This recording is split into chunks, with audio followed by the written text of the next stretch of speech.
क्या आपको पता है जब पाकिस्तान ने आज़ादी के कुछ समय बाद ही भारत पर कबायली हमला करा तब भारतीय सेना ने मुंह तोड़ जवाब दिया, लेकिन नेहरू ने सीज फायर का आदेश दिया। ये बात यूएन में ले गए और दूसरी तरफ जब भारत को यूएनएससी की सीट मिल रही थी तब पंडित नेहरू ने चीन को सीट देने का समर्थन किया और बाद में 1962 में चीन ने भारत पर हमला कर दिया और भारत को इसका खामियाजा देखना पड़ा। आइए जानते हैं पंडित नेहरू की 3 महान गलतियों के बारे में। दोस्तों, 1947 भारत आजाद तो हुआ था, लेकिन साथ ही देश को विभाजन भी हुआ था। इसी विभाजन में लाखों लोग मारे गए, लेकिन इसी अराजकता के बीच पाकिस्तान समर्थित कबायली लड़ाकों ने जम्मू कश्मीर पर हमला कर दिया। जब जम्मू कश्मीर के हालात संभाले नहीं गए तो राजा हरी सिंह ने उन्होंने भारत के साथ इंस्ट्रूमेंट ऑफ एसोसिएशन पर हस्ताक्षर की। अब ये साफ था कि कश्मीर कानून भारत का हिस्सा बन चुका था। तब भारतीय सेना भेजी गई और उसने तेजी से कबायली लड़ाकों को पीछे धकेलना शुरू कर दिया। इतिहासकारों के अनुसार 1948 की शुरुआत तक भारतीय सेना कश्मीर में रणनीतिक शुरुआत बढ़त बना चुकी थी, लेकिन यहीं पर पंडित नेहरू ने एक ऐसा फैसला किया जो आज तक विवादित है। जब भारतीय सेना युद्ध के मैदान में आगे बढ़ रही थी तब प्रधानमंत्री नेहरू ने युद्ध विराम की घोषणा कर दी और इससे भी बड़ी गलती ये कि मामला यूएन में ले गए। जो मामला आंतरिक था उसे अंतर्राष्ट्रीय बना दिया गया और यहीं से लाइन ऑफ कंट्रोल यानी कि एलओसी की नींव पड़ी और पाकिस्तान को एक स्थायी मुद्दा मिल गया और इसी कारण ये मामला आज तक एक विवादित का कारण है। नेहरू की गलती नंबर 2, यूएनएससी की स्थायी सीट टुकराना। 1950 का दशक द्वितीय विश्व युद्ध के बाद नई वैश्विक व्यवस्था बन रही थी और उसी समय भारत के पास एक ऐसा ऐतिहासिक अवसर आया जो कि भारत की दिशा ही बदल देने वाला था, यानी कि यूएनएससी की सीट का प्रस्ताव। कई पश्चिमी देशों ने इशारा किया कि भारत को यूएनएससी की परिषद की स्थायी सीट मिल सकती है और वही सीट जहां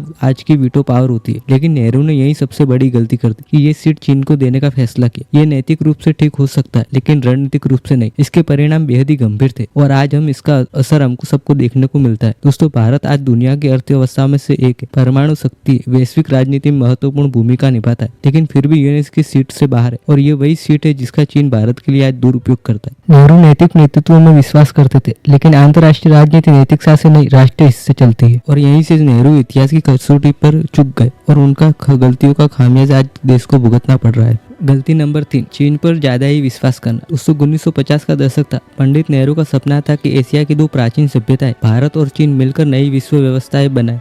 इसलिए 1954 में पंचशील समझौता हुआ, लेकिन सीमा विवाद को अस्पष्ट ही छोड़ दिया गया। नेहरू ने चीन पर विश्वास कर लिया और हमला नहीं करेगा, लेकिन पंडित नेहरू भूल गए कि चीन विस्तारवादी है और उस समय भारतीय सेना बारंबार संसाधनों की कमी की बात कह रहे थे, लेकिन पंडित नेहरू ने ध्यान नहीं दिया। लेकिन जल्द ही ये भ्रम टूट गया जब 1962 चीन ने भारत पर हमला कर दिया और लद्दाख और पूर्वोत्तर सीमा पर भारतीय सैनिकों के पास पर्याप्त हथियार और रणनीतिक समर्थन प्राप्त न हुआ। परिणाम ये हुआ कि भारत को करारी हार का सामना करना पड़ा। दोस्तों, जल्द ही युद्ध के मैदान में नहीं गलती युद्ध के मैदान में नहीं बल्कि चीन की नीयत को न समझना था, सेना को मजबूत न करना और कूटनीति में आदर्शवाद और राष्ट्रीय सुरक्षा को ऊपर न रखना था। 1962 ने यह साफ कर दिया कि अच्छे इरादों से नहीं, देश की रक्षा एक कूटनीति से की जा सकती है।